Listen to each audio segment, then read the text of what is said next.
పరిశుద్ధ బైబిల్ గ్రంథము నుండి మార్కు సువార్త 13వ అధ్యాయం.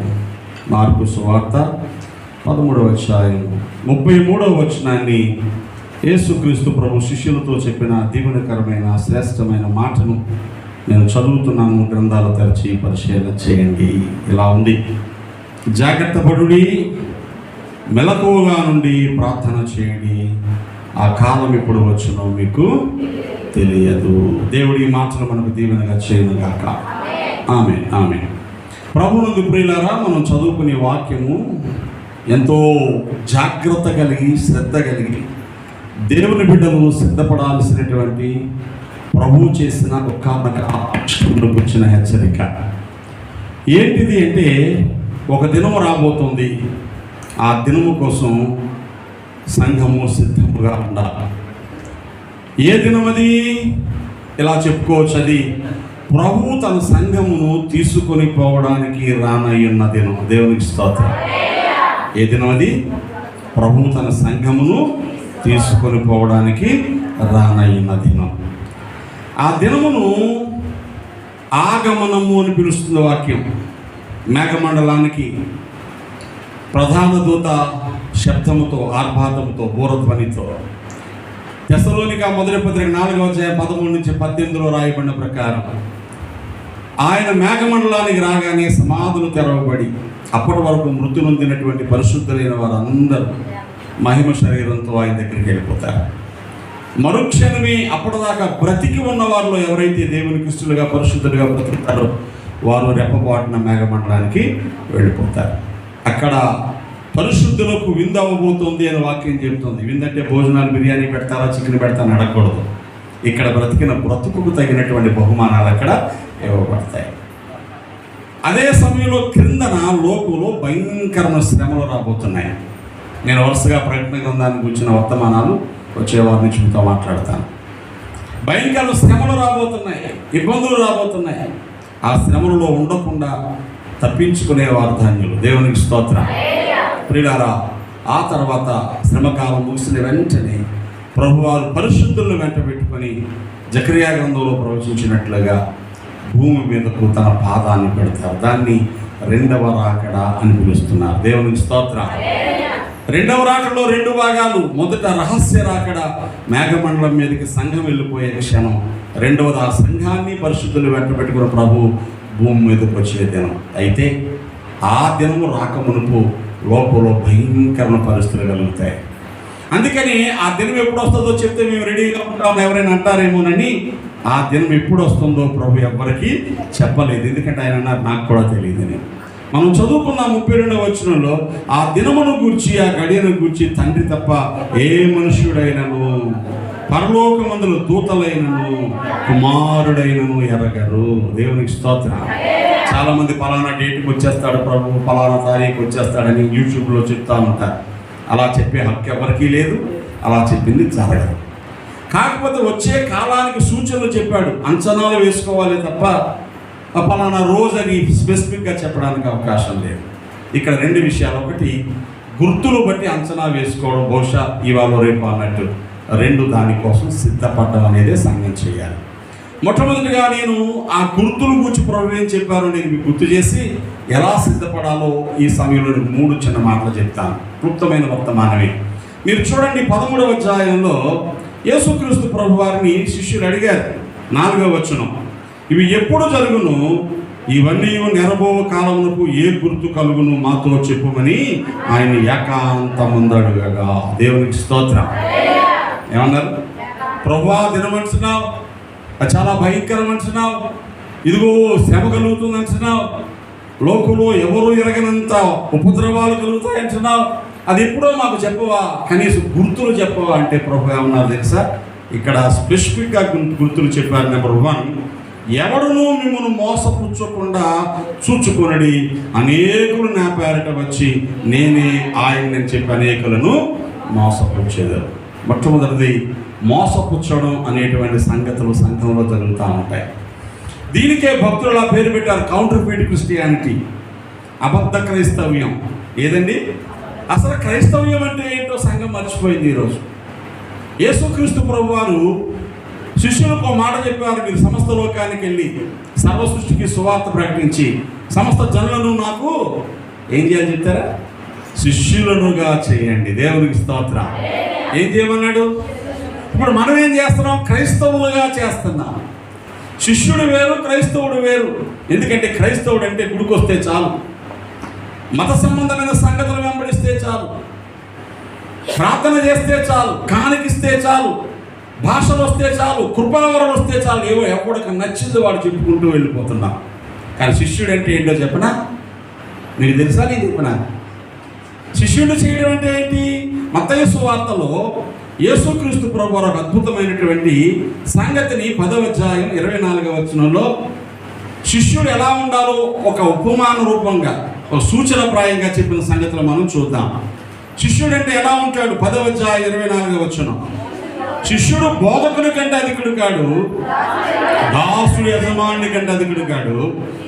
శిష్యుడు తన బోధకుని వలెను, దాసుడు తన యజమాని వలెను ఉండిన చాలును. దేవునికి స్తోత్రం. The disciple must be like his teacher. శిష్యుడు తన బోధకునిలాగా ఉండాలి. దేవునికి స్తోత్రం. ఇప్పుడు చెప్పండి, యేసులోకి వచ్చిన వాళ్ళందరూ ఎలా ఉండాలి? యేసయ్యలాగే ఉండాలి. దేవునికి స్తోత్రం. యేసులాగే ఉండాలని, యేసులాగే బ్రతకాలని, ప్రార్థించడంలో, పరిచర్య చేయడంలో, పరిశుద్ధతలో పాటలు పాడుతున్నామా లేదా? మరి ఉన్నామా? యేసుక్రీస్తు ప్రభువుకున్న ప్రేమ మనకుందా? యేసుక్రీస్తు ప్రభువుకున్న కనికరం మనకుందా? యేసుక్రీస్తు ప్రభువు మనుషులను సహించినట్లు మనం సహించగలుగుతున్నామా? ఈరోజు క్రైస్తవ్యాన్ని చూడండి, ఎక్కడా కనబడదు. ఎక్కడో 1-2 ఉంటారు. అలాగా అందరూ భక్తిని చూపించడానికే ఉన్నారు తప్ప ప్రభువు లాంటి ప్రేమను చూపించేవారు చాలా తక్కువ మంది ఉన్నారు. ఇస్కరియోతు ఏదో అప్పగించేస్తాడని తెలిసినా అప్పగించడానికి ఒప్పందం చేసుకుని 30 రూపాయలు ప్రభువుని అమ్మేసి దగ్గరకు వచ్చి ముద్దు పెట్టుకోబోతా ఉంటే ప్రభు ఏమన్నారు చెప్పండి? గుర్తుందా మీకు? ఏమన్నారు? నువ్వు ఎక్కడికి వెళ్ళావో, ఎవరితో మాట్లాడావో, ఏ ఒప్పందాలు చేసుకున్నావో మొత్తం ఫుటేజ్ మన దగ్గర ఉందన్నాడా? తెలీదా ప్రభువుకి? తెలుసు. కానీ ఏమన్నాడు తెలుసా? స్నేహితుడా, చెలికాడా, ఏం చేద్దాం అనుకున్నావు వచ్చి. దేవునికి స్తోత్రం కలిగిన యోదా, ముద్దు పెట్టుకుని బోధకుని అప్పగిస్తున్నావా అన్నాడు తప్ప ఇలాంటి పనికిమాలిన బుద్ధి ఏంటి అన్నాడా? మరి మనమైతే ఎవరైనా మన గురించి ఏదైనా మాట్లాడుకున్నారంటే, మనం ఏదో అన్నారంటే అది వినగానే లోపల లోపల లోపల రగిలిపోయి వాళ్ళు వచ్చి ప్రైజ్లాట్ చెప్తే బాగానే చెప్తారు ప్రైజ్లాట్లు అంటాం అమ్మా. వాళ్ళు వచ్చి ఊరికి బాగున్నారా అని పలకరించారనుకోండి, బాగున్నామని చెప్పడానికి కూడా మనసు ఒప్పుకోదు, లోపల రగిలిపోతూ మీ దయవల్ల బాగానే ఉన్నాం. మన అంత సాగతీత ఎందుకు? ఇంత ప్రార్థన చేసి మనకు అంత ఆకుతీతలు సాగతీతలు ఎందుకండి? అంటే మనం ఎలా లేము? గట్టిగా చెప్పండి, ఆయనలాగా లేము. కాబట్టి కడవర దినాలలో ఆయనలాగా ఉండకుండా సంఘాలు పాడైపోవడానికి మోసగిచ్చే బోధ వచ్చింది.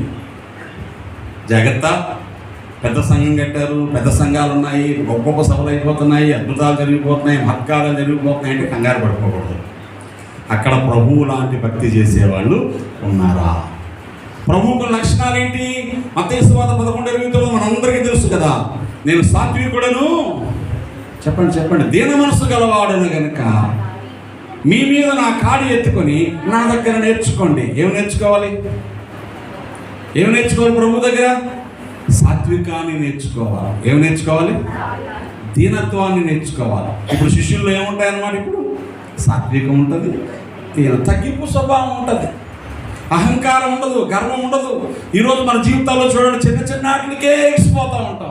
బండి కొంటే పొగరు, బంగారం కొంటే పొగరు, కాస్త ఇంటికి 4 పెంకులు అంటించుకుంటే పొగరు, ఇంటికి 2 రంగులు రాసుకుంటే పొగరు. మనల్ని పట్టుకున్నాడు ఎప్పుడు కనపట్టలేదు. అంతా కలిసి జాన్ ఇల్లు మళ్ళీ అది ఎంత సెంటున్నరలో కట్టిందే కదా, ఏదైనా ఎకరంలో కట్టామో ఇల్లు ఏమన్నా?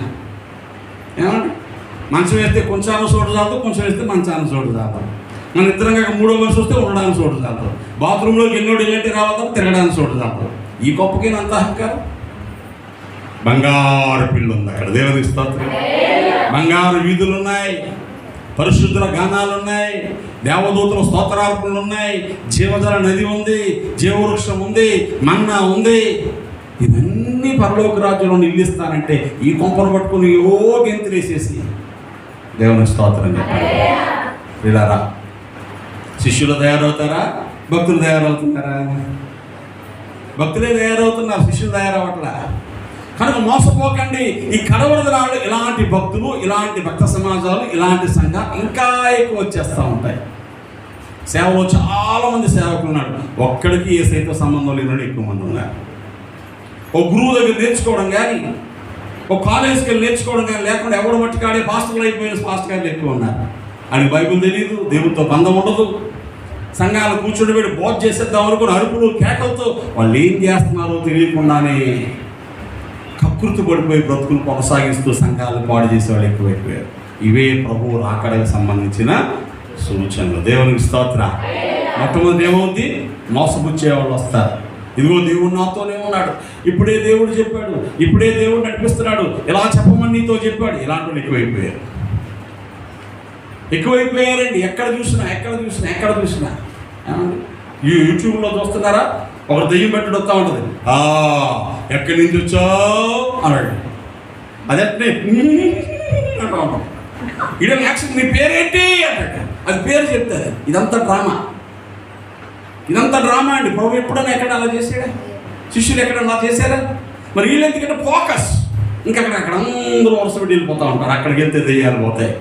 అదే పెద్ద దెయ్యం, ఇంకెక్కడ పోతాయి దెయ్యాలు? ఇలాంటి వాటికి జనాలు చాలా ఆకర్షితులైపోతూ ఉన్నారు. ప్రవచనాలు చెప్తున్నారు, దొంగ ప్రవచనాలు. నువ్వెన్ని మేళ్ళు పొందినా మట్టికే తప్ప మహిమకు కాదు. ఎన్ని పొంది ఆత్మరక్షణ లేకపోతే, పరిశుద్ధ జీవితం లేకపోతే ఎక్కడికి వెళ్తామండి? గట్టిగా చెప్పండి. ప్రసంగం అంటాడు, ఒక 100 మంది పిల్లల్లా కానీ 2000 సంవత్సరాలు బ్రతికినా కూడా వాడు దేవుని ఎరగకుండా, మేలు కానకుండా బ్రతికితే వాని గతి కంటే పడిపోయిన పిండమ గతి మేలు. ఏది బెటరు? కడుపులో ఉండి ఇంకా సరిగ్గా ఆకారం రాకుండానే 5వ నెలలో 6వ నెలలో గర్భస్రావం అయిపోతుంది చూసారా, ఆడే బెస్ట్ అంట. ఎందుకంటే ఏ పాపం తెలియకుండా పోతున్నాడు. ఇంత చేసి దేవునితో బంధం లేకపోతే నీ బ్రతుకు వృధా. కాబట్టి మొట్టమొదట రాకడ గుర్తుల్లో కౌంటర్ఫిట్ క్రిస్టియానిటీ, మోసపరుచు అబద్ధ క్రైస్తవ్యం లోకంలోకి వచ్చింది. శిష్యులుగా మారదాం. దేవునికి స్తోత్రం. హల్లెలూయా. శిష్యులు విన్నట్టుగా వినుబుద్ధి కావాలి, శిష్యులు లోబడినట్లుగా లోబడేది కావాలి, శిష్యులు ప్రార్థించినట్లుగా ప్రార్థించడం రావాలి, శిష్యులు బ్రతుకున్నట్లుగా బ్రతకడం రావాలి. నేను శిష్యుడను. దేవునికి స్తోత్రం. చెప్పుకోవాలి, నా గురువు యేసయ్య, నేను శిష్యుడను, ఆయనలాగే బ్రతకాలని ఆశతో ఎవరు బ్రతుకుతారో వాళ్ళు సిద్ధపడతారట. రెండవది ఇంకేం చెప్పారు చూడండి. మీరు యుద్ధముల గురించి, యుద్ధ సమాచారాలను గురించి విన్నప్పుడు కలవరపడకండి. ఏమొస్తుంది? యుద్ధము, యుద్ధ సమాచారం. ఎప్పుడో యుద్ధం కోసం వినేవాళ్ళు, ఇప్పుడు యుద్ధం కోసం రోజు వింటున్నాం. అంటే ఏమైంది? మనకి ఏమైంది? ట్రైన్ వచ్చినప్పుడు ఎక్కడో దూరంగా కోత కనబడింది, కాసేపు దగ్గర కనబడింది. అంటే అర్థం ఏంటి? ట్రైన్ వచ్చేస్తుందని. ఎప్పుడో యుద్ధం కోసం వినేవాళ్ళు, ఇప్పుడు యుద్ధాల కోసం ఎక్కువ వింటున్నాం. ఒక దేశం మీద ఒక దేశం. ఉక్రెయిన్తో యుద్ధం జరుగుతుంది 4 ఏళ్ల బట్టి. ఇరాన్తో యుద్ధం మొదలైంది, ఈరోజు 26 రోజులు 27 రోజులు అయిపోయింది. ఆ యుద్ధం ఎప్పుడు అవుతుందో కూడా చెప్పలేమంటున్నారు. జనాలు ఏం చెప్తున్నారు? గ్యాస్ అవ్వలేదు, గ్యాస్ ఉంది అంటున్నారు. బుక్ చేస్తే 45 రోజులకు వస్తుంది అంటున్నారు. గ్యాస్ ఉంది మీరేం కంగారు పడొద్దు అంటున్నారు. ఆ కిరసనాయిల్ స్టవ్లు, ఎలక్ట్రిక్ స్టవ్లు కొనుక్కోమంటున్నారు. అర్థమవుతుందా? ఏది నిజం ఇందులోని? గ్యాస్ టైంని కొనుక్కోవడం ఎందుకు? కరెంటు స్టవ్లు కొనుక్కోండి అంటుంది గవర్నమెంట్. గ్యాస్ ఉంది కంగారు పడకండి అంటుంది. ఇంకేంటి కంగారు పడకపోవడం? అంటే చెప్పేదొకటి చేసేదొకటి. గ్యాస్ నిల్వలు అయిపోతాయి, పెట్రోల్ నిల్వలు అయిపోతాయి. ఎప్పుడైతే డీజిల్ పెట్రోల్ అయిపోతుందో సరుకుల ధరలన్నీ పెరిగిపోతాయి. ఇప్పటికే నూనెలు పెరిగిపోయాయి, పప్పులు పెరిగిపోయాయి, హోటల్లో టిఫిన్ రేట్లు పెరిగిపోయాయి. తెలుసా? ఏదంటే గ్యాస్ అయిపోయింది. మొన్న ఎక్కడో చెప్పాడు, నిమ్మరసానికి కూడా గ్యాస్ రేట్ ఇచ్చాడంట. ఏంటి? నిమ్మరసం కొంటే బిల్లులో గ్యాస్ ఛార్జీని వేసాడంట. నిమ్మరసం గ్యాస్కి సంబంధం ఏంటి? నిమ్మరసం గ్యాస్తో చేస్తారా? అంటే అవకాశం ఉన్న దగ్గర దోపిడీయే. భయంకరమైన పరిస్థితులు వచ్చాయి. ఇంకా ఎక్కువ వింటాం. యుద్ధ సమాచారాలు వింటాం. రాను. కానీ ప్రభు ఏం చెప్పారు? ఇవి జరగవలసి ఉన్నవి కానీ అంతం వెంటనే రాదు. మరి మీరేం చేయాలి? కలవరపడకండి. దేవునికి స్తోత్రం. జనం మీదకి జనం, రాజ్యం మీదకి రాజ్యం, అక్కడక్కడ భూకంపాలు, కరువులు వస్తాయి. ఈ వేదనలకు ప్రారంభము. వేదనలకు ఏంటి చెప్పండి? ప్రారంభం అంటే ఏముంటుంది? బిగినింగ్ ఉంటే ఎండింగ్ కూడా ఉంటుంది. ఈ వేదనలకు ప్రారంభము మొదలై చాలా ఎక్కువ ముదిరి చివరికి ఏమవుద్ది? ప్రపంచ జనాభా అంతా కరువుల వల్ల, భూకంపాల వల్ల, యుద్ధాల వల్ల, తెగుళ్ళ వల్ల, విచిత్రమైన వ్యాధుల వల్ల చనిపోవడం మొదలెడతారు. నేను తర్వాత చెప్తాను, మీరు కంగారు పడకండి. ఇప్పుడు 800 కోట్ల మంది ఉంటే ఇవన్నీ అయిపోయేసరికి 100 కోట్ల మందో 70 కోట్ల మందో మిగులుతారు. ఈ లోపుగా సంఘము ప్రభు దగ్గరికి వెళ్ళాలి. దేవునికి స్తోత్రం కలిగిన హల్లెలూయా. అయ్యి బాబు ఇవన్నీ వస్తే ఎలాగా అని బెంగెట్టుకొని ఇప్పటి నుంచి బీపీ రైజ్ చేసుకుని చచ్చిపోకర్లేదు. ఐగుప్తు దేశంలో ఇశ్రాయేలు ప్రజలు ఉన్నారు. ఐగుప్తు దేశంలో మిడతలు వచ్చాయి, వడగళ్ళు పడ్డాయి, చీకటి వచ్చింది, దోమలు వచ్చాయి, జోరీగలు వచ్చాయి, కానీ ఇశ్రాయేలు మీదకి రాలేదు. దేవునికి స్తోత్రం కలిగిన వచ్చాయా? ఇశ్రాయేలు ప్రజలను అక్కడే ఉన్నా కూడా దేవుడు కాపాడాడు. ఇప్పుడు సిద్ధపడే సంఘాన్ని దేవుడు ఏం చేస్తాడు? రాబోతున్న అన్ని పరిస్థితుల మధ్య కాపాడుతానే ఉంటాడు. దేవునికి స్తోత్రం కలిగిన ఆశ్చర్యకరమైన సహాయం కలుగుతూ ఉంటుంది. సింపుల్గా చెప్తే 3.5 సంవత్సరాలు ఏలియా కాలంలో కరువు వచ్చింది. గడ్డి లేదు, నీళ్ళు లేవు, పశువులు చచ్చిపోతున్నాయి. చివరికి రాజు కూడా గడ్డి కోసం ఎత్తుక్కుంటూ వెళ్తున్నాడు. మరి ఏలియా భూమి ఎక్కడి నుంచి వచ్చింది? గట్టిగా చెప్పాలి. కాకి పట్టుకొచ్చింది. ఒక 6 నెలలు 5 నెలల్లో యొర్దాను నీళ్ళు అయిపోగానే, కెరీతు నీళ్ళు అయిపోగానే ఇంకెవరు పెట్టారు? ఏలియాకు బువ్వ విధవరాలు పెట్టింది. అంటే అర్థం ఏంటి? దేవుడు పోషిస్తాడు. దేవునికి స్తోత్ర. మా పోషకుడవు నీవేనని. హల్లెలూయా. మా పరిపాలించే దేవుడవు నీవేనని. ఊరికే పాటలు పాడడం కాదు. ఒకవేళ ఆ శ్రమలలో నీవు కూడా ఉండాల్సి వచ్చిన దేవుడు నిన్నేం చేస్తాడు? ఆపత్కాలమున ఆయన నిన్ను తన కుడారపు మాటను దాచిన. గట్టిగా స్తోత్రం చెప్పాలి. అయితే ఏం చేయాలి? నేనేం చెప్పాను? ఊరికే సింపుల్గా ఆ దినములు ఎప్పుడో తెలీదు. ఆ దినములు ఎలా ఉంటాయో చెప్పాను. చెప్పండి ఎలా ఉంటాయి? ఒకటి, మోసపుచ్చే క్రైస్తవ్యం వస్తుంది. ఎవడు పడితే వాడు నేనే అసలు బోధ, నాదే అసలు బోధ, నేనే దేవుని బిడ్డ, మాదే సంఘం అంటారు. జనాల పుత్రులు కూడా చూస్తారు. సచ్చిలోడు బతికేసాడంట, మోగవాడు మాట్లాడేస్తున్నాడంట, దెయ్యాలు పారిపోతున్నాయి అంటే అవి చూసి కూడా కంగారు పడిపోకూడదు. అవేవి కూడా నిజమైన భక్తికి రుజువులు కావు. నిజమైన భక్తి రుజువులు ఏంటి? వాడు నిజముగా రోగములో ఉన్న వాడిని దేవుడు బాగు చేస్తే, మీకు తెలుసా సూచన ఏంటో? రోగము ప్రార్థన చేస్తే పోయింది. దేవుడే బాగు చేస్తే వాడు ఏమవుతాడు తెలుసా మీకు? వాడు పశ్చాత్తాపడతాడు, పాపాన్ని విడిచిపెడతాడు, దేవుని బిడ్డగా మారిపోతాడు. ఒకసారి యాకోబు పత్రిక చూడండి. నేను వాక్యం నుంచి గబోబా మిమ్మల్ని కొంచెం ముందుకు తీసుకెళ్తాను. యాకోబు పత్రికలో ఎవడైనా రోగిగా ఉన్నప్పుడు, ఎవడైనా జబ్బుతో ఉన్నప్పుడు వాడి కోసం సంఘం ఏమి చేయాలో, వాడేమవుతాడో చెప్పిన మాట స్పష్టంగా రాయబడింది. చూడండి 14వ వచనం, 5వ అధ్యాయం. ఎవడైనా రోగి అయి ఉన్నాడా? సంఘపు పెద్దలను పిలిపిపోవలేను, ప్రభువు నామమున నూనె రాచి అతని కొరకు ప్రార్థన చేయవలెను. విశ్వాస సహితమైన ప్రార్థన రోగిని స్వస్థపరచును, ప్రభువు అతనిని లేపును. అంతవరకు నో డౌట్. ఏం చేయాలి? సంఘ పెద్దలను అనగా సంఘంలో ఉన్న దైవజనులను, సంఘంలో ఉండే భక్తులను, ప్రార్థించేవారిని పిలవండి. సంఘ పెద్దలు అంటే పాస్టర్ గారినే కాదు, ఆసక్తి కలిగి భక్తిగా ఉండేవాళ్ళు ఎవరైనా ఎవరి కోసమైనా ప్రార్థన చేయొచ్చు.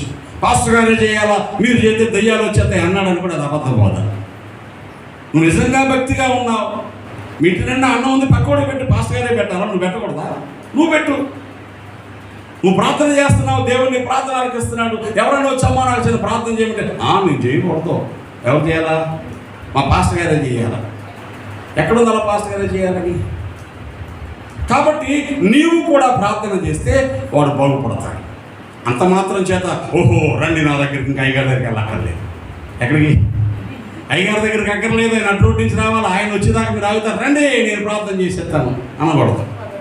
నువ్వు చేసినా, పాస్టర్ గారు చేసినా వాడు బాగుపడితే ఏమవ్వాలా తర్వాత చదవండి. విశ్వాసయుతమైన ప్రార్థన రోగిని స్వస్థపరచును, ప్రభు అతను లేపును, అతడు పాపములు చేసిన వాడైతే. అందరూ దేవుని స్తోత్రం చెప్పండి. అంటే బాగైనడు ఎక్కడ రావాలని అర్థం? పాపక్షమాపణ పొంది సంఘములోనికి రావాలి. బాగా ఎక్కడి నుంచి అట్టే పోతున్నాడు అనుకోండి, మళ్ళా బుడ్డేసుకుంటున్నాడు, మళ్ళా గుండు కొట్టించుకుంటున్నాడు, మళ్ళా ఎక్కడికో పోతున్నాడు. కంగారు పడకండి. వాడు దేవుని వల్ల మాత్రమే బాగవ్వాలి. బాగు చేసే శక్తి దెయ్యాలకు కూడా ఉంది. బాగు చేసే శక్తి ఎవరికి ఉంటుంది? మాట్లాడండి, ఉండదా? ఇదిగో ఫలానా సాయిబుల సమాధి దగ్గరికి వెళ్తే మా రోగం పోయింది, తాయెత్తి కడితే రోగం పోయింది, మళ్ళా గుడికి వెళ్తే రోగం పోయింది అన్నవాళ్ళు కాదనగలవా? అంటే ఎవరు బాగు చేశారు? అక్కడే యేసుప్రభువే. నా మాట మీకు అర్థమవుతుందా? అక్కడే యేసుప్రభువేనా? కాదండి. డబ్బులు, ఆస్తి పెరగడం, ఆరోగ్యాలు రావడం, రోగాలు పోవడం అన్నీ లోకంలో ఉన్న అన్ని శక్తులు చేయగలవు. కానీ ఏం చేయలేవు? రక్షణ ఇవ్వలేవు. దేవునికి స్తోత్రం. బ్రతుకు మార్చడం, పాపి పరిశుద్ధుడు అవ్వడం, క్రమమైన జీవితం రావడం, నీతిమంతుడిగా ఉండడం యేసుక్రీస్తు ప్రభు ఒక్కడే చేయగలడు. దేవునికి స్తోత్రం కలగాలి. ఇంకా ఎవ్వరూ చేయలేదు. ఎక్కడైనా చూపించండి, మీరు చూద్దాం. నేను దొంగతనం మానేశాను, త్రాగుడు మానేశాను, వ్యభిచారం మానేశాను, బుద్ధి మారిపోయింది, నీతిగా బ్రతుకుతున్నాను అని చెప్పినోడు ఎవడైనా కనబడితే అది ఏంటో నేను ఆలోచన చేయాల్సి వస్తుంది. అలా ఎక్కడా నాకు తెలిసి వచ్చి కనపడదు. యేసులో మాత్రమే పాపములకు క్షమాపణ ఉంది. దేవునికి స్తోత్రం కలగాలి. హల్లెలూయా. కాబట్టి మనం ఏం చేయాలి? అద్భుతాలు, మహత్కార్యాలు, సూచకులు జరిగినంత మాత్రాన అదేదో దేవుడు చేసినట్టు కంగారు పడిపోకూడదు. మోసపోకండి, అవి చూసి పారిపోకండి. ఫలానా చోట అవుతుందంటే పరిగెత్తకండి. సంఘాల్లోకి ఏమొచ్చింది చెప్పనా మీకు? మన దగ్గర రాదు, వస్తే మీ దరిద్రం. ఇక్కడ తగ్గదు. కానీ ఫలానా ఊరు 7 వారాలు వెళ్ళాడు తగ్గిపోద్ది అని చెవులు ఎవడో కొరుకుతున్నాడు. వీళ్ళేం చేస్తున్నారు? ఇక్కడి నుంచి ఆ ఊరు గుడికి, అది దేవుని సచ్చే, ఇక్కడ మానేసి అక్కడికి ఏం చేస్తారు? 7 వారాలు ఎగురుకుంటూ వెళ్ళిపోతారు. 7 వారాలు తగ్గకపోతే వాళ్ళు ఏం చెప్తారు? 7 తగ్గలేదా? 14 వారాలు రండి. 14 తగ్గలేదా? 21 వారాలు రండి. ఈ లోపల కాళ్ళు ఎక్కువ ఆటోమేటిక్ తగ్గిపోతుంది. అర్థమవుతుందా? ఇక్కడ లేని దేవుడు అక్కడ ఎందుకున్నాడు? ఇక్కడ ఆలకించిన ప్రార్థన అక్కడ ఎందుకు ఆలకించాడు? ఎప్పుడైనా ఆలోచించామా? మీ ఊర్లో 2 నెలలు 4 కానీ మా ఊర్లో 2 నెలలు 8 అనగానే పరిగెడుతున్నామంటే ఎవడ పొరపాడైపోయింది? మీరు చెప్పండి. ఏమా అమ్ము చెప్పు, 2 నెలలు 8 ఎక్కడ? కుప్రాబుల్ స్కూల్లో 4 అండి, మా కుక్రాబుల్ స్కూల్లో 8 అండి అన్నదనుకోండి, ఎవరు పాడైపోయినట్టు? దేవుని స్తోత్రం చెప్పండి. 2 నెలలు ఎక్కడైనా 4. నా దేవుడు ఇక్కడ కూడా ఉన్నాడు, ఇక్కడ కూడా చూస్తాడు, ఇక్కడ కూడా ప్రార్థనలకు ఇస్తాడు. ఆలకించినది తేడా దేవుడు కాదు, నేనే అని లెక్కలు చెప్పుకోవాలి. దేవుని స్తోత్రం. ఇది రాబో కాలం ముందు అనగా ఆ దినము దగ్గర అవుతున్నప్పుడు ఏమి జరుగుతుందో చెప్పాను సింపుల్గా. ఇప్పుడు మనం ఎలా సిద్ధపడాలి? సిద్ధపడితే మన బ్రతుకుల్లో దేవుని దీవెన పొందుతాం, భద్రత పొందుతాం, కాపుదల పొందుతాం. సిద్ధపాటు ఎలాగా? దేవునికి స్తోత్రం. 3 మాటలు. నెంబర్ 1, లేవండి. స్తోత్రం చెప్పండి. అందరూ చెప్పాలా? ఇంకొంచెం గట్టిగా. మొదటిది సిద్ధపాటులో ఎక్కడి నుంచి లేవాలా? ఇప్పుడు ఎక్కడున్నావో అక్కడి నుంచి లేవాలా. ఎక్కడున్నావు? ఎఫ్ఎస్సీ పత్రిక 5వ అధ్యాయంలో నువ్వెక్కడున్నావో రాయబడినటువంటి సంగతులు చెప్పబడ్డాయి. ఎఫ్ఎస్సీ పత్రిక 5వ అధ్యాయము 14వ వచనాన్ని చదవండి. అందుచేత నిద్రించుచున్న నీవు మేల్కొని మృతులలో నుండి లేము. దేవునికి స్తోత్రం. ఎక్కడి నుంచి లేవాలా? అందరూ చెప్పండి. మృతులంటే ఎవరు? గట్టిగా. సచ్చినోడు. మనం సచ్చినోడు ఎందుకున్నాం? బ్రతికినోళ్ళలోనే కదా ఉన్నాం. సచ్చినోడికి బ్రతికినోడికి తేడా ఏంటి చెప్పండి? మీరు 2 ముక్కలు, నేను 2 ముక్కలు చెప్పుకుందాం. ఓపిక తగ్గిపోయిందా? అరవలేను మీతో. కొంచెం ధైర్యంగా చెప్పండి. సచ్చినోడికి బ్రతికినోడికి తేడా ఏంటి? సచ్చినోడికి కోపం వస్తుందా? సచ్చినోడికి ఆకలి అవుతుందా? పక్కన పంచుకొని తినేస్తావు నాకు బెటరేమని అడుగుతాడా? సచ్చినోడు పులదండ అయిపోతే బాధపడతాడా? సచ్చినోడు పొగడకపోతే కంగారు పడతాడా? సచ్చినోడు తిడితే రోషం వస్తుందా? మీరు చెప్పనండి. వస్తుందా? రా. సచ్చినోడు మాట్లాడతాడా? సచ్చినోడు చప్పట్లు కొడతాడా? సచ్చినోడు పాటలు పాడతాడా? సచ్చినోడు కానికిస్తాడా? సచ్చినోడు గుడికి వస్తాడా? అంటే వీళ్ళందరూ ఎవరు? ఇప్పుడు నేనేం చెప్పానో అవన్నీ చేసినోడు సచ్చినోళ్ళు. వాళ్ళు మారు మనసు పొందాము, బాప్తిస్మం పొందాము, గుళ్ళు బోడు పాటలు పాడేస్తాం అన్నా కూడా సచ్చినోళ్ళే. సచ్చినోడు స్తుతించడు. ఏం చేయడు? మన్ను నిన్ను స్తుతించునా, నీ సత్యమును వివరించునా, మన్ను నిన్ను స్తుతించునా, నీ సత్యమును వివరించునా, నేడు సజీవినై నీ కృప పొందితి, నేడు సజీవినై నీ కృప పొందితి, నిన్ను స్తుతించుటకే దేవా, నిన్ను కీర్తించుటకే, నిన్ను స్తుతించుటకే దేవా, నిన్ను కీర్తించుటకే. స్తుతియు ఘనత మహిమా నీకే యుగ యుగముల వరకు, స్తుతియు ఘనత మహిమా నీకే యుగ యుగముల వరకు. హల్లెలూయా. ఏమర్థమైంది? నేను పాడితే మీరు పాడాలన్నాను.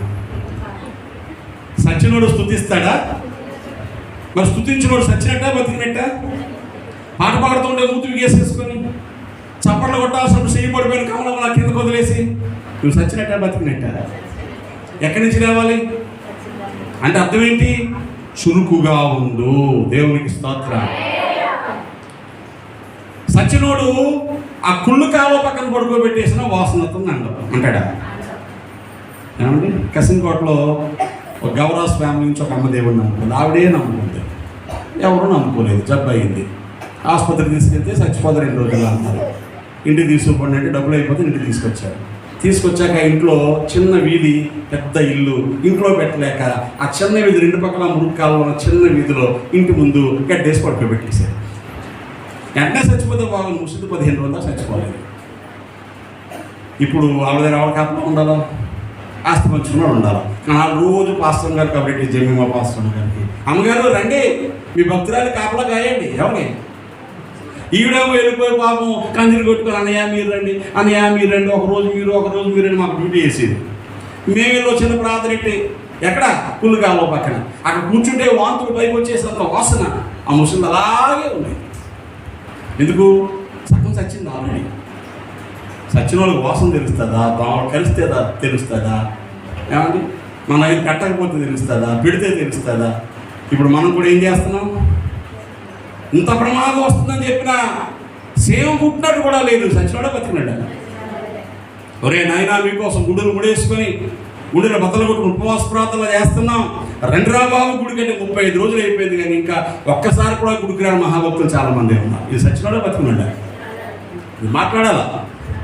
ఎక్కడి నుంచి లేవాలి మనం? సచ్చినోడు నుంచిలే. అంటే అర్థం ఏంటి? ఈ గుణాలు నీ బ్రతుకులో నుంచి వదిలిపెట్టు. బ్రతుకులోలాగా నీ నోరు తెరువు, నీ పాదాల కదలని. ఆ చీలమండల బలం వచ్చి గుడి ముందు కూర్చున్నాడు. ఏం చేశాడు? దిగ్గున లేచి గంతులు వేస్తూ మందిరంలోకి వెళ్ళాడు. దేవునికి స్తోత్రం. వాడు బతికినోడా సచ్చినోడా? బతికినోడు ఎక్కడ ఉంటారు? మందిరంలో ఉంటారు. మందిరంలో ఉండాల్సిన చూడాలి, పనిలో ఉండాలి. బతికినోడా సచ్చినోడా? మీకు బాధ కలిగిస్తే నన్ను క్షమించండి, కానీ ఇది సత్యం. దేవునికి స్తోత్రం కలిగిన ఇది సత్యం. కారణాలు 100 చెప్పండి, 100 చెప్పండి కారణాలు. ఇంకో రేపు మీటింగ్ వెళ్ళడానికి కారణాలు ఏం అడ్డు రాదు సుమా? మీకు అర్థమవుతుందా? నీరసం అడ్డు రాదు, పని అడ్డు రాదు, అర్జెంట్ అడ్డు రాదు. అక్కడికి వెళ్ళిపోయి జై నాకు 5 సార్లు ఫోన్ వచ్చింది అంతం దగ్గర నుంచి. నేను ఎత్తలేదు ఫోను. ఆన్లైన్ ఫోన్లు చేసేస్తున్నారు, తెగ చేసేస్తున్నారు. అనితమ్మ హోమ్ మినిస్టర్ అవుతుంది, చూడండి మిస్డ్ కాల్ చెప్తాను. అసలు ఎత్తలేదు నేను. దేవుని స్తోత్రం. రేపు పాస్టర్ ఫెలోషిప్ ఉంది, అందులోకి వెళ్ళి వాక్యం చెప్పాలి నేను. ఆవిడ ఎలా మీటింగ్ పెట్టిందో నేను అలాగే మీటింగ్ పెడుతున్నాను. నా రాజ్యానికి నేనే హోమ్ మినిస్టర్. దేవుని స్తోత్రం. హల్లెలూయా. సచ్చినోడవా బతికినోడవా? మొదటిది లేవండి. దేవునికి స్తోత్రం కలిగిన. హల్లెలూయా. ఎక్కడి నుంచి లేవాలి చెప్పండి? మృతుల్లో నుంచి లేవండి, అప్పుడు క్రీస్తు వెలుగు నీ మీద ప్రకాశిస్తుంది అని వాక్యం చెప్తుంది. రెండవ మాట మీరు స్థిరమైన బుద్ధి గలవారై ఉండండి. దేవునికి స్తోత్రం. లేచాడు కానీ తింగర బుద్ధి ఉందంటే అక్కడి నుంచి ఏం చేయాలి? లేచిన వాళ్ళు స్థిరమైన బుద్ధి ఉండాలి. పేతురు మొదటి పత్రిక 4వ అధ్యాయం, పేతురు మొదటి పత్రిక 4వ అధ్యాయము 7వ వచనంలో పేతురు గారు సంఘానికి హెచ్చరిక చేస్తూ ఈ కడవరి దినాల్లో ఎలా మనం సిద్ధపడాలో జ్ఞాపకము చేస్తున్నాడు. చదవండి. అన్నిటి అంతము సమీపమై ఉన్నది. ఏ బుద్ధి గలవారై? గట్టిగా చెప్పండి. ఏ బుద్ధి? సిద్ధపాటులో మొదటిది మీరు లేవండి, రెండవది బాగుపడిన బుద్ధి గలవారై ఉండండి. స్తోత్రం, హల్లెలూయా. స్వస్థ బుద్ధి అంటే హీల్డ్ మైండ్, హెల్దీ మైండ్. స్వస్థత అనగానే ఆరోగ్యము అని అర్థం. స్వస్థ బుద్ధి అంటే ఆరోగ్యమైన బుద్ధి ఉండాలి. మన బుద్ధి జబ్బు బుద్ధి. ఏ బుద్ధి? వంకర బుద్ధి. ఏ బుద్ధి? మీరు చెప్పండి. జబ్బు బుద్ధి, వంకర బుద్ధి, నీచ బుద్ధి, చెడ్డ బుద్ధి, దుర్బుద్ధి ఉన్నాయా లేవా? సుబుద్ధి లేదు, వెళ్ళిపోయింది. దేవునికి స్తోత్రం కలిగిన. సుబుద్ధి ఎక్కడ పోయింది? మనలో సుబుద్ధి ఎక్కడ ఉంది? ఎక్కడో మూలలో ఉంది. సుబుద్ధి ఎక్కడో బ్యాక్గ్రౌండ్లో ఉంది, దుర్బుద్ధి ఎక్కడో ఫోర్గ్రౌండ్లో బాగా కనపడుతుంది మనకి. ఇప్పుడు ఏం చేయాలి? మనం బుద్ధి మార్చుకోవాలి. దేవునికి స్తోత్రం, హల్లెలూయా. బుద్ధి లేనప్పుడు కొడుకు ఏమన్నాడు? ఇదేం కొంప, హాస్టల్ లాగా అక్కడ కూర్చో ఎక్కడ కూర్చో, అప్పుడు తిని ఇప్పుడు తినని. ఏం బతికింది వ్యవసాయం? డబ్బులు ఎక్కడి నుంచి వస్తాయి? నాన్న నా ఆస్తి నాకు ఇచ్చే. నువ్వు సంవత్సరం అంతా కష్టపడితే ఎంత సంపాదించావో, 10 ఏళ్ళు కష్టపడితే ఎంత సంపాదించావో, ఒక్క ఏడాదిలో అంత సంపాదించేస్తాను నేను. ఎక్కడికి? బిజినెస్ చేస్తాను. ఏ బుద్ధిది? దుర్బుద్ధి. ఇవ్వాల్సిన ఆస్తి ఇచ్చేసాడు నాన్న. కొన్ని రోజులు ఉన్నాడు, ఆస్తి అంతా డబ్బుల కింద మార్చుకొని వెళ్ళిపోయాడు. వెళ్ళిపోయి ఏం చేశాడు? ఆ డబ్బులతో వ్యాపారం చేశాడు. ఏ వ్యాపారం? మంచి వ్యాపారమా? దుర్వ్యాపారం చేశాడు. ఏమైంది? డబ్బులన్నీ పోయాయి. నమ్మిన వాళ్ళందరూ పోయారు. ఆఖరికి తిండి కూడా లేదు. పందులు వేయడానికి ఎవరి దగ్గర ఉద్యోగానికి వెళ్ళాడు. ఆడు ఎంత మంచోడో చూడండి. ఆడు గేదెలు కాసే పని అన్న ఇవ్వలేదండి, గొర్రెలు కాసే పని అన్న ఇవ్వలేదు. ఏ పని ఇచ్చారు? పందులు కాసే పని. అది ఎంత దారుణంగా ఉంటుందో ఊహించుకోండి ఒకసారి. ఆ దుర్వాసనలు కొట్టే పందుల మధ్య తిరగడానికి ఇష్టపడ్డాడు. అక్కడ కూడా తిండి చాలక పందులు తినే పొట్టుతో కడుపు నింపుకోవాలనుకున్నాడు. అది ఎవడో పెట్టలేదు. కూర్చొని ఆలోచిస్తున్నాడు, అరే అరే అరే అరే, నా తండ్రి ఇంట్లో కూలి వాళ్ళు కూడా కడుపు నిండా అన్నం ఉంది. ఇక్కడ నేను ఆకలికి మాడిపోతున్నాను. నేను నా తండ్రి ఇంటికి వెళ్ళిపోతాను, చేసిన తప్పు వేసుకుంటాను. మా నాన్నను కొడుకుగా పిలవమన్నాం, కూలి వాళ్ళు ఒకరిగా పెట్టుకోమంటారు. అప్పుడేమో అది కడుపు నిండా అన్నం అన్నా. అక్కడ రాయబడిన వరకు బుద్ధి వచ్చినప్పుడు. దేవునికి స్తోత్రం. బుద్ధి లేనప్పుడు దూరంగా పారిపోతాడు, బుద్ధి వస్తే దగ్గరకు వచ్చేస్తాడు. దేవునికి స్తోత్రం. ఆరోగ్యమైన బుద్ధి ఏం చేస్తుంది? The healthy mind always leads us into the presence of God. ఆరోగ్యమైన బుద్ధి ఎప్పుడు దేవునికి దగ్గరగా ఉండేలా చేస్తుంది. మంచివాడా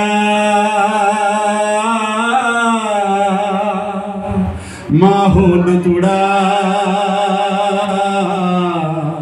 ఆరాధన ఆరాధన.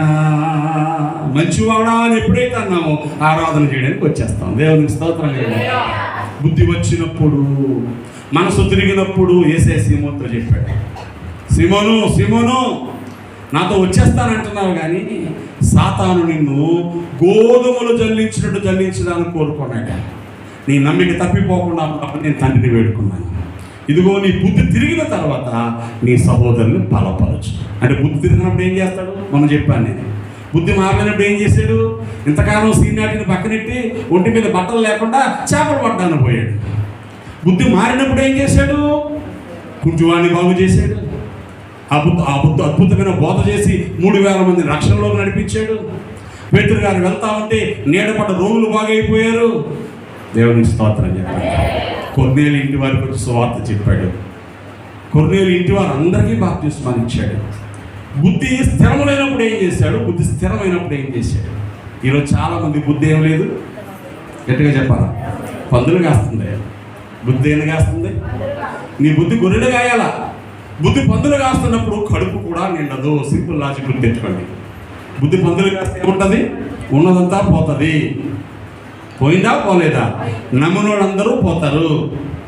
తరలిపోయిరి నన్ను నమ్మిన హితులెల్లా తరిమే దారిద్యము.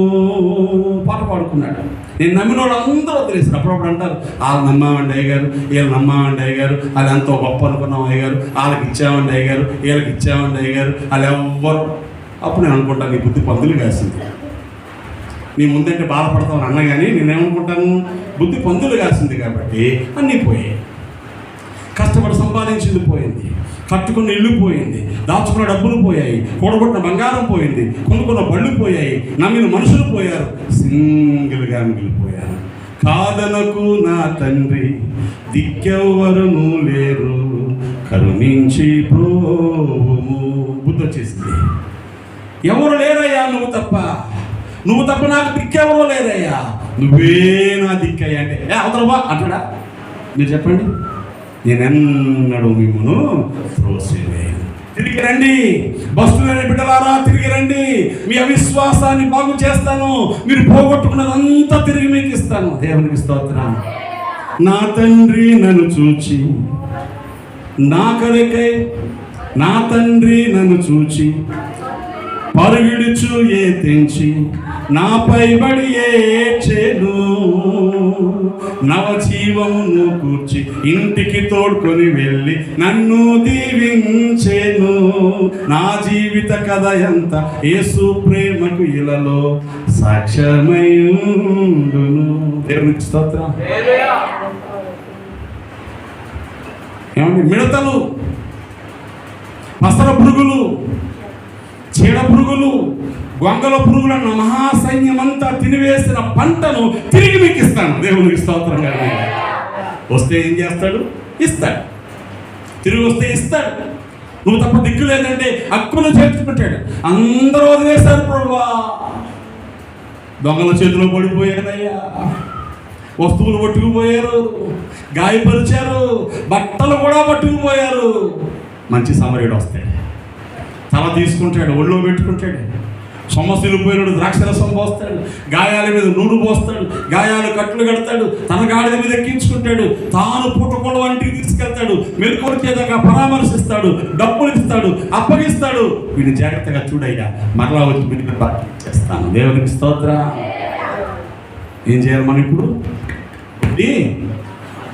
దేవునికి స్తోత్రం. మొదటిది లేవాలి, రెండు బుద్ధి ఆరోగ్యంగా మారాలి. చెయ్యి పనిచేస్తుందా అయ్యారు. అప్పుడప్పుడు నేను కొంత పెరిగెడతాను, చెయ్యి వదిలేసింది అయ్యారు, రాదు నాకు సెకండ్ అంటాను. నేను సెకండ్ గట్టిగా గట్టి పట్టుకో నేను చూస్తాను వాళ్ళు ఎంత గట్టిగా పట్టుకున్నారో చూసి వాళ్ళు ఎంతవరకు చెయ్యి హీల్ అవుతుందో నాకు చిన్న ఐడియా ఉంటుంది. గట్టిగా పట్టుకో, నాకు గట్టిగా గుర్తు ఎంత గట్టి గుర్తావు చూస్తాను. ఓకే, బాగుంటావు, హ్యాపీ. దేవునికి స్తోత్రం. హల్లెలూయా. నోరు సరిగ్గా లేదా, వాళ్ళకి ఏదో కొరుకు, పట్టకమని కొరుకు, చాకటి కొరుకు, ఎంత గట్టి కొరుకుతున్నావు, కొరకులాగబోతున్నాను. ఓకే. సిమ్టమ్స్. బుద్ధి వస్తే గుర్తులు ఉంటాయండి రోయ్. దేవునికి స్తోత్రం. అయ్యారు మారిపోయారండి అయ్యారు. ఇంకెప్పుడు మేము కొత్తలు దొంగేడి పెడతాడు, నేను చూస్తాను, నమ్మను. దేవునికి స్తోత్రం. హల్లెలూయా. ఎందుకంటే నువ్వు మారితే ఎలా ఉంటావో నాకు తెలుసు. మారితే నీ మాట, నీ బుద్ధి, నీ చూపు, నీ ఆలోచన, నీ తలంపులు ఎలా ఉంటాయో. ఇక్కడ 36 ఏళ్ళ సీనియారిటీ ఉంది. దేవుని స్తోత్రం కానీ కాక ఇవాళ సేవలోకి వచ్చేస్తే ఏడ్చింది దొంగేడి పనులు చూసి నేను ఏడ్చేది నువ్వు అచ్చే. కొన్నిసార్లు కొందరు ఏడుస్తూ ఉంటాయి అని 4 రోజులు అనుకుంటాను నేను. ఎందుకు? ఆ ఏడ్చిందంతా ఏడ్చేస్తే లోపలంతా బయటకు పోతుంది. దేవుని స్తోత్రం కానీ కాక ముక్కుల్లోంచి కళ్ళల్లోంచి దరిద్రం అంతా పోతే బాగుపడతారు. బుద్ధి మారిందా? మారినోళ్ళు ఎలా ఉంటారో తెలుస్తుంది నాకు. దేవుని స్తోత్రం కానీ. హల్లెలూయా. నాకు వంట కొంచెం వచ్చు కదా, ఎవరి కొంపడన్నా కూర్చొని అనుకోండి, కూర్చొని చెప్తాను, చూడు అందులో కూర ఉప్పు లేనట్టు చూడు అంటాను నేను. అయ్యారా వేయలేదు, చూడు వాసన తెలుసు నాకు, ఉప్పు ఉందో లేదో, కారం ఉందో లేదో, అందులో ఏం తక్కువ వచ్చిందో. ఏమండి, ఫ్రెష్ చేపలు అంత అమ్మాయి కాదురా పాడైపోయాను నేను. అబ్బే లేదండి అయ్యారు, నేనే శంకులు చూసి పడుకున్నాను అంది. నువ్వు శంకులు చూడు, రంగులు చూడు, అవి పాడైపోయాయి. తర్వాత ఫోన్ చేసి చెప్తుంది, అయ్యారు మీరు చెప్పినట్టు రండి, కూర అస్సలు బాగా చేపలు పాడైపోయి. నేను దూరం చూసాను. మనకు సీనియారిటీ ఉంది, దేవుని స్తోత్రం కదండి. వంటలో సీనియారిటీ ఉంది, బ్రతుకుల్లో చూడడానికి సీనియారిటీ ఉంది, మనుషులు నడకను బట్టి పోల్చే గుణం ఉంది. నీ మాటలు బట్టి నువ్వు ఎలా ఉన్నావో చెప్పగలను నేను, నీ కొంపను చూసి చెప్పగలను, నీ డెకరేషన్ చూసి చెప్పగలను నేను. దేవుని స్తోత్రం చెప్పండి. చూసినంత పొంగిపోవడానికి కాదండి, బుద్ధి మారాలి. దేవునికి స్తోత్రం. నెంబర్ 1 ఏం చేయాలి? లేవండి. మర్చిపోతే ఎక్కడి నుంచి? సచ్చిన వాళ్ళ నుంచి లేవాలి. నెంబర్ 2 ఏం మారాలి? అందరూ చెప్పాలా? స్వస్థ బుద్ధి రావాలి. నెంబర్ 3 బుద్ధి వచ్చిన తర్వాత ఆరిపోకుండా చూసుకోవాలి. దేవుని స్తోత్రం.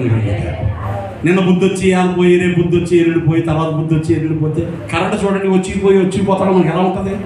ఎంత ఆనందంగా ఉంటుందో. అవునా? ఎవరిని తిట్టుకుంటాం? కరెంట్ వాళ్ళని తిట్టుకుంటాం, సీఎంని తిట్టుకుంటాం, ఎమ్మెల్యేని తిట్టుకుంటాం, గవర్నమెంట్ని తిట్టుకుంటాం, చివరికి దేవుని తిట్టుకుంటాం, సైతాన్ని తిట్టుకుంటాం. ఎందుకు అంత సిరాకు? మరి కరెంట్ వచ్చిపోతా ఉంటుంది. ఏమండి? వచ్చిపోయే కరెంటే నీకు సిరాకు పెడితే వచ్చిపోయే బుద్ధి దేవుడికి ఎంత సిరాకు ఉంటుంది? అందుకే లూకాసు వార్త 12:35 వచనంలో, లూకాసు వార్త 12:35 వచనాన్ని చదవండి త్వరగా. ప్రభు చెప్పే మాట విందాం. ఆయన అన్నాడు, ఇదిగో మీ నడుములు కట్టుకొని ఉండండి, మీ దీపములు వెలుగుచూ ఉండనియండి. దేవునికి స్తోత్రం. ఏం కట్టుకోవాలా? నడుమంటే మళ్ళీ ఇక్కడ బుద్ధే. నడుమంటే బుద్ధి. మీ బుద్ధి కట్టుకోండి, మీ దీపాలు వెలగనియండి. బుద్ధి కట్టుకొని ఉంటేనే ఆత్మదీపం వెలుగుతూ ఉంటుంది. దేవుని స్తోత్రం. అందరూ చెప్పండి. ఆత్మదీపం వెలిగితేనే పెళ్లి కుమారుడు వచ్చినప్పుడు ఆ బుద్ధి గల కన్యక లోపలికి వెళ్తారు. గుర్తొచ్చిందా మీకు? మత్తయి సువార్త 20 చదువుకుంటే 10 మంది కన్యకులు బయలుదేరారు, చక్కగా సింగారించుకున్నారు. ఎలా సింగారించుకున్నారు? రింగులు చుట్టూ తూకున్నారు, 3-4-5 పాయలు జడలేసుకున్నారు, ముక్కులకి రంగులు వేసుకున్నారు, మెల్లో హారాలు వేసుకున్నారు, చేతులకు కోళ్ళు ఎట్టుకున్నారు. కోళ్ళ ఏమంటారు? కొనేనా? గోల్డ్ రంగు ఎట్టుకున్నారు, కోళ్ళు ఎట్టుకున్నారు, రకరకాల రంగులు వేసుకున్నారు. అందరూ కలిసి ఒకే రకం డ్రెస్సులు వేసుకున్నారు, పైర్లు వేసుకున్నట్టు. ఒకరికి పాట పాడడం రాదు, ఒకరికి చప్పట్లు కొట్టడం రాదు. పిల్ల గొంతుకులు పిచ్చి గొంతుకులు వేసుకొని పాడతారు, డ్రెస్సులు మాత్రం ఒకటే వేసుకున్నారు. సూపర్. డెకరేషన్ బాగుంది. దీనికి పట్టుకున్నారు, పెళ్లి కొడుకు కోసం వెళ్ళారు, పొలిమేరలో కూర్చున్నారు. 7 గంటలకు వస్తా అన్నాడు. 8 అయింది, 9 అయింది, 10 అయింది, 11 అయింది. కొంతమంది చూడండి ఎంత మెలుకుగా ఉంటారో, ఓ టైం రాదు టుపుక్కుని నిద్రపోతారు. మా దీపిగాళ్ళక దేవుని స్తోత్రం కలిగిన కాక. ఆడు మెలుకుగా ఉంటే ఎంత బాగా యాక్టివ్గా ఉంటాడో, ఒక హీల్డింగ్ పాయింట్ ఉంటుంది. నాతో ఉంటలేదో చూస్తా, ఒక హీల్డింగ్ పాయింట్ ఉంటుంది. అది రాత్రి 9:30, 9:10 అక్కడ దాకా ఉంటాడు. ఎక్కడ అప్పుడు దాకా తిరుగుతాడు, తక్కువ పడుకుని నిద్రపోతాడు. ఎంతసేపు పడుకుంటాడు, ఎంతసేపు నిద్రపోతాడు ఎవరికి తెలియదు. ఆ హీల్డింగ్ పాయింట్ మెయింటైన్ చేయడం ఎవరి వల్ల కాదు. ఈ బుద్ధిగల కన్యకలు కూడా ఏం చేశారు పాపం? రావడం లేట్ అయింది, పెళ్లి కొడుకు అందరూ నిద్రపోయారు. ఈ లోపల ఇడిగో పెళ్లి కుమారుడు వస్తున్నాడు, కేకన పడింది. 5గురు లేచారు. ఈ 5గురిని లేపారు. కొంతమందికి ఎరిగేసి తొక్కున మెలుకురాదు పడుకుంటే. మొత్తం లేచారు ఎలాగోలాగా. చూసుకున్నారు, మేకప్ చెదిరిపోయింది, ఇవ్వా ఆ జుట్టు చూడే, ఇవ్వా ముక్కు చూడే అనుకున్నారు. ఇవ్వాలన్నీ కలిసి అవ్వవు, ఈవులు ఏమయ్యాయి? మొత్తం సర్దేసుకున్నారు. ఓకే ఓకే రైట్ టచ్చింగ్లు ఇచ్చుకున్నారు. ఏం చేశారండి? లేదా బ్యూటీషియన్స్ ఎలా ఉంటారు, 2-3 ఉంటారు కదా, వీళ్ళు టచ్చింగ్లు ఇచ్చేసారు. అన్ని టచ్చింగ్లు ఉన్నాయి, దీపం మారిపోయిన సంగతి చూడలేదు. అసలు పెళ్లి కొడుకు కనబడాలంటే, వీళ్ళు పెళ్లి కొడుకు కనబడాలంటే వెలుగు కదా ఉండాలా. వెలుగు లేకుండా ఎంత మేకప్ ఉంటే లాభం? దీపాలు వెలిగిస్తే 5 వెలుగాయి, 5 అరగట్లా. ఏమంటే నూనె అయిపోయింది. వీళ్ళు ఎక్స్ట్రా తెచ్చుకున్నారు, అందులో పోసుకున్నారు. వీళ్ళు మా కూర్చొని ఇవ్వరా అలా నాకు అమ్మో ఎవరో కుదరదు. ఇచ్చేస్తే లేట్ అయితే, మా దారిపోతే మీ దారిపోతే కుదరదు. ఏం కొని తెచ్చుకోండి. మధ్యరాత్రి పరిగెత్తారు నూనె కోసం. మధ్యరాత్రి ఎవడు అమ్ముతాడండి? మీకు తెలుసా? మధ్యరాత్రి నూనె అమ్ముతారా? సాయంకాలం పల్లెటూళ్ళు ఉప్పు అమ్ముతారా? సాయంకాలం పసుపు అమ్ముతారా? మాట్లాడండి. మొత్తం ఏ తిప్పలు పడ్డారో నూనె తెచ్చుకున్నారు. ఈ లోపల పెళ్లి కొడుకు వచ్చేసాడు. దీపాలు వెలుగుతున్న 5గురు ఇంట్లోకి వెళ్ళిపోయారు. వెనకాల పరిగెత్తుకొచ్చారు. దగ్గరికి వెళ్తే తలుపేసేసి ఉంది. లోపల వాళ్ళు విందులు, వినోదాలు, ఆనందాలు, ఆర్భాటాలు, మంచి భోజనాలు. బయట వీళ్ళు నిలబడిపోయారు. అయ్యో అయ్యా తలుపుది, మేము సాయంకాలమే వచ్చాం, మేము అక్కడే కూర్చున్నాం, మేము ఇప్పుడు దాకా ఉన్నాం, ఇప్పుడే ఇలాగ వెళ్ళాం. ఎంత దూరం వాళ్ళకి వీళ్ళకి? ఎంత దూరం అండి? లోపల ఉన్న వాళ్ళకి బయట ఉన్న వాళ్ళకి ఎంత దూరం? అంగుళం తలిపే, అంగుళం గ్యాప్లో వాళ్ళకి ఆనందం పోయింది. మీరెవరో నాకు తెలియదు, అవతల బొమ్మనండి అంటే ఇప్పుడు ఏం చేయాలి మనం? దివిటీలు, దేవుని స్తోత్రం చెప్పండి. ఆరిపోయిన దివిటీలు వెలగాలి, అందరూ ఆత్మతో నిండాలి. పాతకాలం పాట. ఏ జామో ఏ గడియో ప్రభు యేసు రానుండే, ఏ జామో ఏ గడియో ప్రభు యేసు రానుండే. దేవునికి స్తోత్రం. ఎప్పుడు వస్తాడు ఏమోనండి. యేసయ్యా నువ్వన్నా చెప్పవా? నాకు కూడా తెలియదురా నాయన. మరి ఎలాగ నాయన? ఇదిగో ఇలాగరా నాయన. ఎలాగ నాయన? ముందు అన్నీ గుర్తుపట్టరా నాయన. గుర్తుపట్టానైనా మోసాన్ని చూస్తున్నాను, శిష్యుడిగా బ్రతుకుతున్నాను, జాగ్రత్తగా ఉంటున్నాను. యుద్ధం వచ్చినా, కరువు వచ్చినా, కలవరం వచ్చినా టెన్షన్ పడను నాయన. నీ సన్నిధిలో ప్రార్థనా కాలం నాకుంది. ఓకే రా. మరి ఇంకేం చేయాలి? లెగరా నాయన. ఎక్కడి నుంచి? ఎక్కడి నుంచి? అప్పుడప్పుడు అలసిపోయి ఎక్కడ పడుకుంటాము తెలుసా మీకు? ఆకలి రుచి ఎరగదు, నిద్ర సుఖం ఎరగదు. కాబట్టి నిద్ర వస్తే పెంట కొబ్బరి పక్కన పడుకుంటాం, రోడ్డు పక్కన పడుకుంటాం, తల కింద రాయి పక్కన పడుకుంటాం. పడుకున్నాం లేదా? యాకోబు లే, ఆ గడియ ఏదో అయితే అయింది, ఎంతసేపు అలా పడుకుంటాం? లేక లే. నిద్రపోతలను మృతుల్లో నుంచి లే. సత్యులు కార్యాలు విడిచిపెట్టు, సజీవంగా బ్రతుకు. లేచి అన్నయ్య బుద్ధి మార్చుకో. లేస్తే ఏం చేయాలండి? లెగ్గానే ఏం చేయాలండి? కాలకృత్యాలు తీర్చుకోవాలి. ఇది కదా సైన్స్. లెగ్గానే ఏం చేయాలి?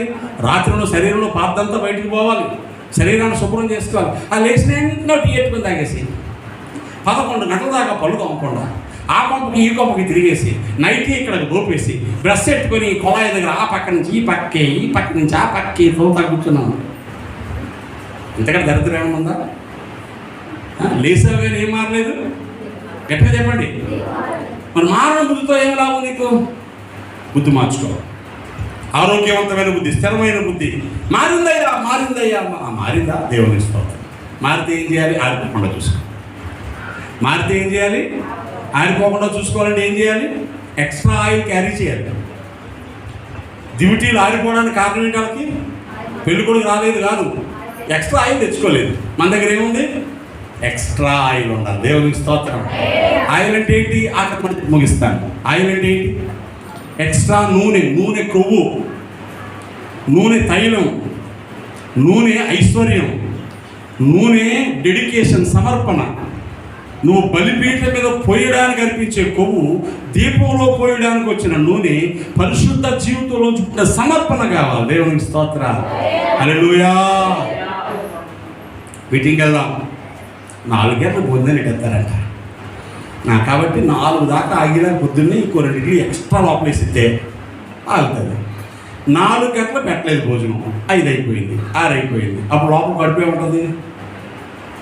పోయి తీసుకొచ్చారు గ్యాస్ట్రీ డొక్కలో సుడుగుల్లో వచ్చారు. 30 సార్లు మెదిలిపోతా ఉంటాం. వెళ్ళే ముందే నాకు 4 గంటలకు అన్నం పెట్టకపోయినా, 6 గంటలకు పెట్టకపోయినా, సాయంత్రం 8 దాకా పెట్టకపోయినా, 4 గంటలు 5 గంటలు నేను ఓర్చుకోగలను అనుకుని మైండ్ ప్రిపేర్ చేసుకుని వెళ్ళాం అనుకోండి. అప్పుడు మన పొట్ట ఏమంటుంది? ఆకలి వేస్తే నోరు మూసుకొని కూర్చో అంటాము. అది కూర్చుంటాం. దేవుని స్తోత్రం. కానీ మనకు వచ్చే ఆకలిని నిజమైన ఆకలి కావు. దాహం అంతా నిజమైన దాహం కాదు. ఫాల్స్ ఎప్టైట్ అంటారు. అది టైంకి అడిగేస్తూ ఉంటుంది. పెట్టకుండా ఆపమనుకో ఊరుకుంటుంది. ఇంకా కక్కుర్తి పడుతుంది అనుకో, ఓ సెంచా నీళ్ళు లోపల పోసాం అనుకో చల్లబడిపోతుంది. దేవుని స్తోత్రం. దీని పేరేంటి చెప్పండి? సమర్పణ. దేవుని కొరకు బ్రతకడానికి ఒక తీర్మానం చేసుకుని సిద్ధపడుతున్నాం అనుకోండి, సమర్పణ. దేవుని స్తోత్రం. ఈ డెడికేషన్ ఉందనుకోండి, దేని మారిపోద్దా? ఆరిపోద్దండి. ఎప్పటి వరకు? ఎప్పటి వరకు? మట్టిలో చేరే వరకు, నేను మహిమలో చేరే వరకు, మట్టిలో చేరే వరకు, నేను మహిమలో చేరే వరకు. ప్రార్థనమా లేదా? యేసురాజా ఎప్పుడు దాకా? నేను చచ్చేదాకా. ఎప్పుడు దాకా? మహిమలోకి చేరేదాకా. ఇది నిత్య నిర్ణయము. నేను తప్పిపోను యేసయ్యా, నీతో ఉంటాను యేసయ్యా, నిన్ను స్తుతిస్తాను యేసయ్యా, ఆరాధిస్తాను యేసయ్యా, నీ వెనకాల వచ్చేస్తాను యేసయ్యా.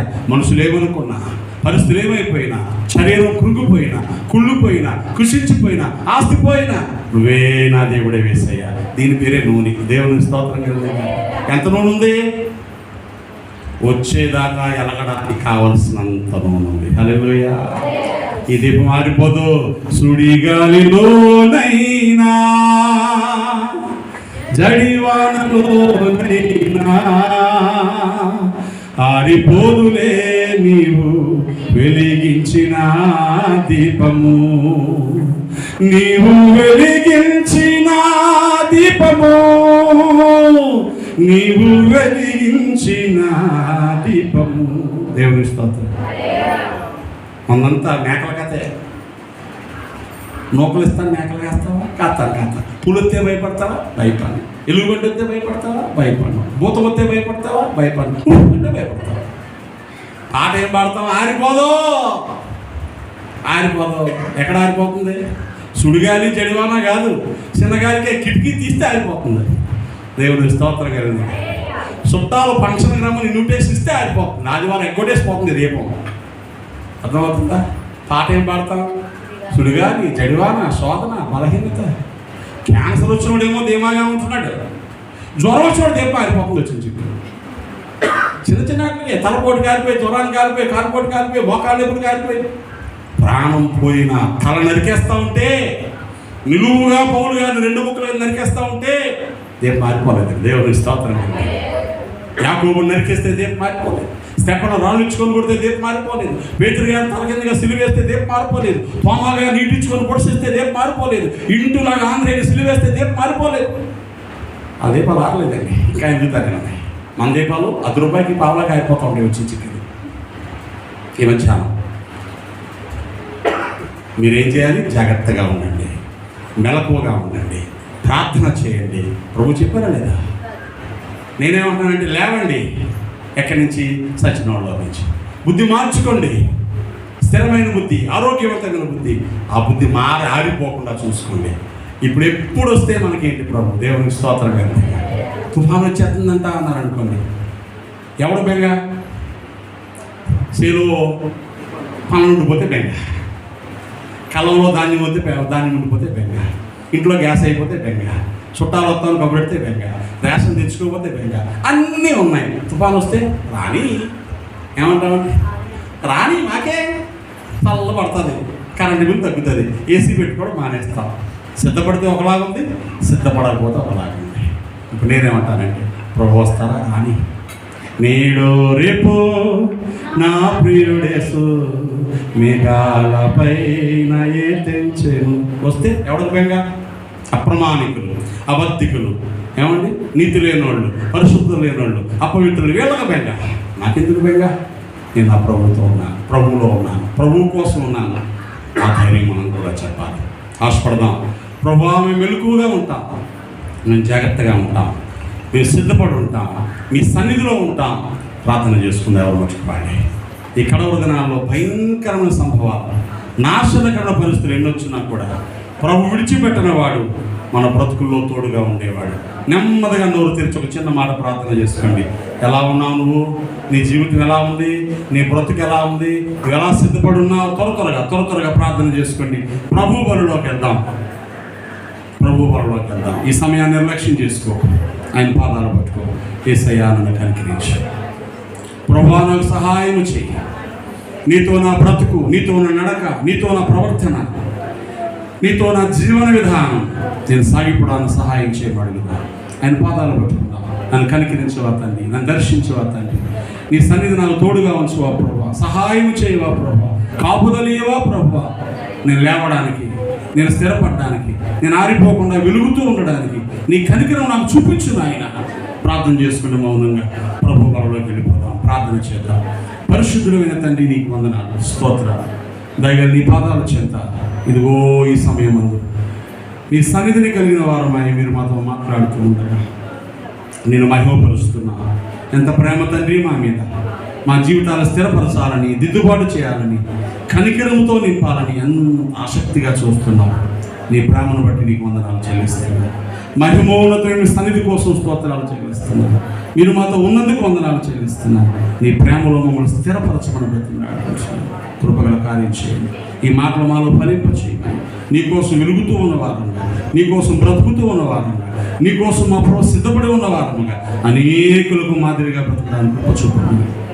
మహిమ ఘనత ప్రభావాలు మీకు ఆరోపిస్తూ యేసు పరిశుద్ధ నామమున ప్రార్థించి వేడుకుంటున్నాను పరమ తండ్రి. ఆమేన్.